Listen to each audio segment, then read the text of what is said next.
Do some days feel like the walls are just caving in? Do you feel like you're trapped in your own body? In this week's episode, I talk about a camping story where that exactly happened to me. And I talk about overwhelm and how the emotional response of overwhelm can hijack your circumstance, your experience, your day, and how to help navigate that a little bit better. I want to help you be able to go from fear mode to heart mode. And I am here to walk right alongside you on this motherhood journey. Let's dive in.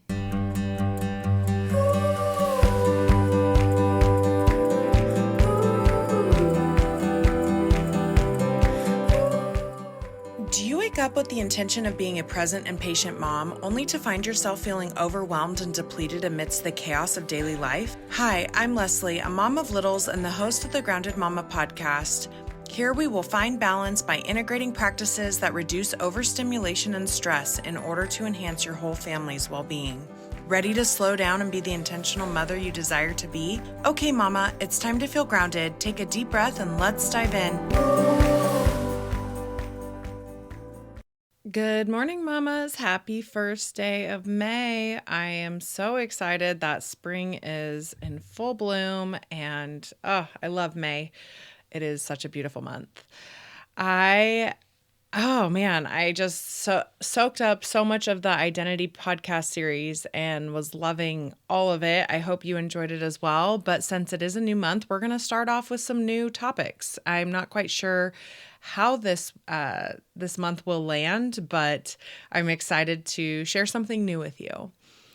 And I'm not sure if I have shared this story on the podcast before, but I'm going to talk about overwhelm today. I think it is such a almost everyday factor in a mother's life. I don't know about you, but at least for me, and how to manage the overwhelm, right? I think it's something that can really consume us and take us over, or we can learn how to manage it effectively. And again, it looks different for all of us, but I wanted to come on and share some quick tips of how to kind of manage, reduce the overwhelm in your motherhood journey. And again, I don't know about you, but I feel it often. And for me, it's kind of like a feeling of the walls are caving in. My body seizes up, like, just so many things hitting you at one time. I don't know, again, this experience is different for everybody, but I feel like the walls are kind of caving in and I feel, again, a little bit trapped in my own body. And one of the most pivotal stories in my motherhood journey to date, I'm sure there will be more, but it was about a year ago that I was solo parenting and I had two and under. I had my two-year-old son and then a 4-month-old baby. And again, my husband is a wildland firefighter, so he's gone most of the summers. So I was single parenting, and my sisters and my niece were coming for a visit, and I was anxiously awaiting their arrival in our driveway with baby in the carrier and toddler in hand, waiting for them to show up. And we were getting ready to go on a camping trip, and I had been yearning and longing for this camping trip because I love the mountains. I love nature. I love being outside and outdoors, and it ignites my soul. It fuels my fire and it fills my cup. And I was so excited to get on this camping trip. I'm sure you're like thinking, oh my gosh, she's crazy for wanting to go camping with two and under. So valid. But I was so excited to share an experience with my kids and see what nature looks like to them through their eyes. Well, all that I had anticipated and desired was not what happened on this camping trip. It was by far the opposite, but a very pivotal moment. And I probably wouldn't be here today talking about it if it wasn't for this moment, actually, last summer that happened. So we glamped the first night, and that was a great transition from the big city to the great outdoors. And I really enjoyed that experience, and I was feeling like I was getting more and more in my element. And then we get The next day we head towards the mountains, and there was actually a wildfire going on in the area. So we weren't quite sure where we were going to land as far as a campsite went. And we were kind of just winging it, which with babies can go well or maybe not so well. Sometimes it's nice to have a plan, but we did find a campsite. It was a beautiful, beautiful campsite. It was up on Stanley Lake in the Sawtooth Mountains, and it was pristine and gorgeous and beautiful. And I was like, we've arrived finally. No cell service, beautiful views. I can't say it was fresh mountain air because there was some smoke depending on the way, what direction the wind was blowing was there, but it was just so nice to get out in nature and to kind of calm my soul, feed my soul. And I realized that the opposite was happening. My body was kind of acting out per se. The alarm bells were going off, firing on all cylinders all at once. And I was like, what is happening here? Like it's just chaos in my body. And I was feeling a sensation of overwhelm. And overwhelm is a response to an emotional experience that you are having. It is not necessarily an emotion, but it is a response. Your body is responding in a overwhelming sensational way, which is kind of like what I experienced to you is the walls caving in, feeling kind of trapped in my body, feeling like, again, sound bells, alarm bells firing off on every level.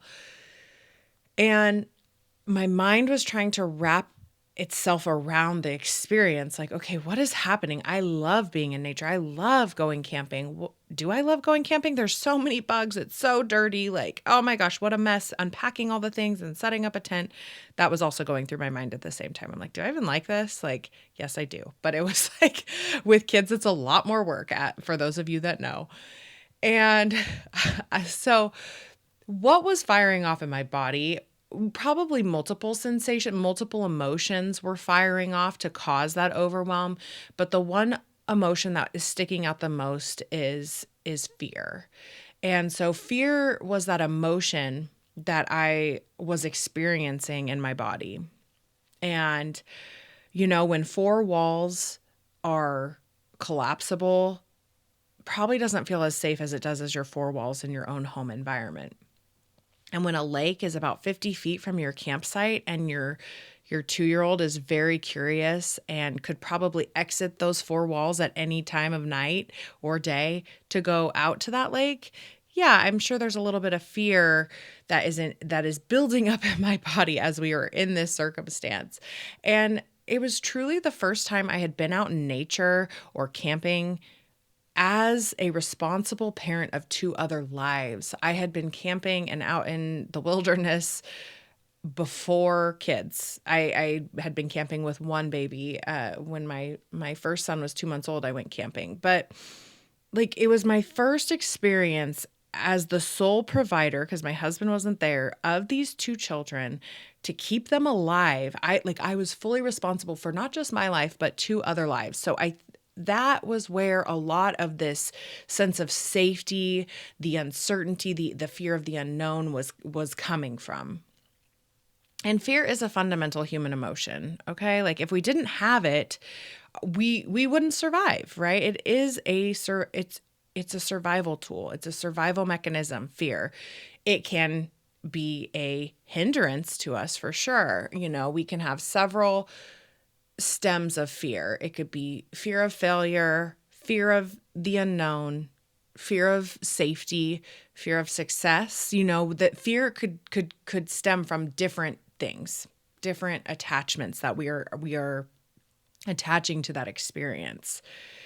And feelings are the attachment that we give to these emotions. So for me, those feelings I was giving to that emotion of fear was the unknown and safety, right? I didn't know if we were safe, even though I knew we were safe.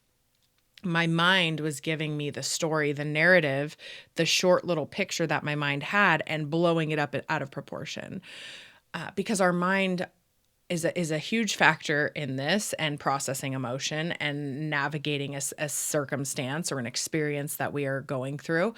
And our mind is wired to survive. It's not wired to thrive. So my mind was going to go to those places in this experience of, oh, danger, the lake, danger, four walls can cave in on you, danger. My mind was trying to keep us safe. And while I appreciate that, I was safe. I had so much support. I had six extra hands to help me with my children and to help me navigate, the great outdoors.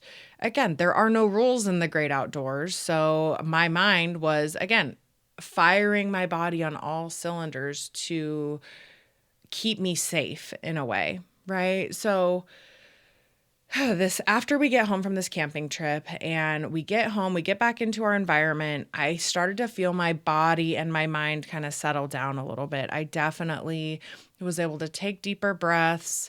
Okay, I feel a little bit less fired up, or like I drank 10 cans of Red Bull, right? Like, and I don't drink Red Bull, but like it was like that kind of feeling of amped up that I had when we were in the mountains. And I didn't like it. That was the opposite of what I was desiring to achieve going out into nature. And so again, I had this mindfulness piece. I had this awareness around something's not right. Like, what is this thing going on in my body? And the first step here was to have that awareness or that acknowledgement. To realize, okay, I'm not in my home environment. I'm near a lake. I'm in a tent. There's animals, there's bears around, the great outdoors. Again, it has no rules, but I'm safe. So having that awareness is the first step. You can't change what you don't notice. And fear is going to be our natural response. That is okay. That is part, again, of our innate human experience. It's one of those emotions that is hardwired into us, into all of us, no matter who you are and no matter what your experience is. And your mind is always going to try to keep you safe. So what you can do is you can take that awareness that you have around a circumstance or an experience is to trade the attachment for an experience. We all kind of want to belong to something. I've talked about this in podcasts before. Like we can either belong to ourselves, our whole authentic self, or we can belong to somebody else or some other tribe or group or village, whatever that might be. Like we can either belong wholeheartedly to here. And again, back in the day when tribes and villages is what it took to survive, ultimately, is like you were more of that family, that cohesive, coherent unit. But so with that, we want to almost attach and belong to our experience. We want to cling to it. We want to be a part of it. Like, I am this thing. No, you're not. You're just having an experience. You are not your feelings and you're not your emotions. So we're able to just lay those down as for what they are, and that's an experience, okay? So for the sake of this story, like instead of saying I am overwhelmed, you can say I am feeling a sensation of overwhelm, or I am feeling tightness in my chest, or I am experiencing shortness of breath. See where the weight, you kind of take that cape off. You don't wear it anymore. You almost feel lighter when you're not attaching to the thing. You're just sharing what you're experiencing. It's I am versus I am feeling, or I am experiencing a sensation. There's a difference there because we want to take it and we want to belong to it. Like I am anxious. I am scared. I am stressed. No, I'm having a stressful moment in my life, or I'm having a stressful day. It's a day. It's 24 hours. It's not your entire life. You don't want to be living in stress constantly. You don't want to attach to something like that. But we do. We want to feel like that sense of belonging to something. So when you can trade the attachment for an experience, then you can express it, express that feeling, express that experience that you detached from, instead of suppressing it. You need to get out of the mind and into the body. it takes about 90 seconds to process that emotion, that experience. Okay, this is the sensation I'm feeling. Get really in tune with it. This is what's happening. And almost coach your mind through that. It kind of takes your mind, instead of going spiraling down, you're able to kind of spiral up. And I think it's something that is so important that we do, because it takes about approximately 90 seconds. But instead, we like to suppress. We like to store that down into the body. And, that is not a helpful tool. That is a stored stress response that you hold in your body day in and day out, whether you realize it or not. So instead of taking that 90 seconds to properly express and process that emotion, you're storing it in your body and holding it till God knows how long, like that, until you're able to release it properly. So I encourage you to find grounding practices, and every circumstance, every experience is going to look different. Maybe a walk one day is going to help you kind of, again, process through that, help you navigate through that experience, that emotion. And then maybe other days you just need to sit in silence and sit there by yourself and just drink a cup of coffee or whatever that is, tea, and just sit outside and watch the birds. It's just, it will look different, again, with every experience and every emotion that you are processing. It's never going to look the same. But with repetition and practice, you're going to find what will work for you in these experiences, whether it is a walk, whether it is getting out in nature. Maybe it might be a 10-minute Tabata workout or something, just to move your body out of that, that response of that experience. So this is all part of a better way to get out of fear mode, which is your mind, and into heart mode. Okay. So you want to experience things heart-led versus fear-led. And you're going to make a clearer decision once you're able to process this, and you're able to acknowledge, you're able to trade the attachment for an experience, and then you're able to express, not suppress your feeling or your experience or your emotion. And then you can make a clear, conscious choice of, okay, I'm going to decide from my heart mode, not my fear mode. And, we have an innate feeling sometimes that something isn't right. Something's just not right. And I encourage you to lean into that. I encourage you to follow the breadcrumbs, whatever that is. Like maybe you feel overwhelmed constantly and you're not able to have that sense of grounding, that sense of heart mode, right? You're just constantly in that fear mind, that fear mode. And I encourage you to just follow the breadcrumbs and try something that will maybe bring that down a few notches. And again, you can't change what you don't notice. So, and sometimes we like to think we have control, when truly the only control we have is the choice that we make. And I'm going to leave you with that. I hope this helps you. I hope you have a blessed week. Happy May, and we will be back next week. All right, take care. Hey mama, thank you for joining me today. If this episode resonated with you, would you take a few seconds and share it with a fellow mom friend who is also navigating this journey of motherhood? Also, if you could spare a moment of your precious time and leave a 5-star review for the show, it lights me up to know that this podcast is helping you mother with ease. Time to go rest and ground down in all that we covered here today. I'll meet you back here next week for another episode with love and gratitude.